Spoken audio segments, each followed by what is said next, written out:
ఇప్పుడు ధరలు పెరగడంలో తగ్గడంలో తేడా ఏంటంటే మోడీ వచ్చాక పెట్రోల్ని తీసుకొచ్చి బంగారం తరహాలోనే అంతర్జాతీయ ధరలకు అనుగుణంగానే పెట్టాడు. దీనివల్ల చూడండి మోడీ వచ్చాక అంతకుముందు 87 రూపాయలు ఉంది పెట్రోల్, నాకు బాగా గుర్తు.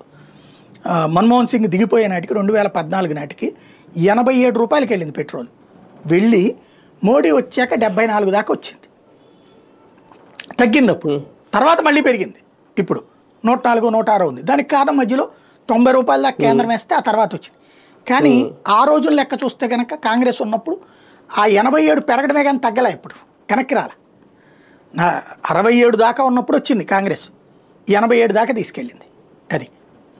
కాబట్టి అలాంటిది ఇప్పుడు పెరగడము తగ్గుదల ఉంది. పెట్రోల్ డీజిల్ గ్యాస్లో పెరగడం తగ్గడం ఉంది.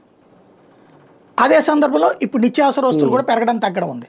అంత అంటే పెంచడం మాత్రమే మా బాధ్యత, తగ్గించడం నాకు సంబంధం లేదన్నది కాకుండా తగ్గించడం కూడా మా బాధ్యత అన్నటువంటిది ఒకటి ప్రూవ్ చేస్తున్నారు. అంటే ఇప్పటివరకు గత ప్రభుత్వానికి కూడా ఇలాంటి ఆలోచన రాలేదేమో. కాంగ్రెస్ హయాంలో ఉన్నారు అప్పుడు జిఎస్టీ లేదు, కానీ పన్నులు తగ్గించి ధరలు తగ్గించాలి ఆలోచన అయితే ఫస్ట్ టైం మోడీ గారికి వచ్చింది అనుకోవాలా? లేదు, నేను చెప్పాను కదా, అప్పుడు కూడా బడ్జెట్ అప్పుడు కొన్ని తగ్గాయి, 10 వస్తువులు తగ్గాయి, 100 వస్తువులు పెరిగాయి. అది స్ట్రాటజిక్గా చేసుకొచ్చేవాళ్ళు అనమాట. కానీ ఒకటి సార్, జిఎస్టీ రూపంలో రాష్ట్రాలకు వచ్చే ఆదాయం బాగుంది అనేది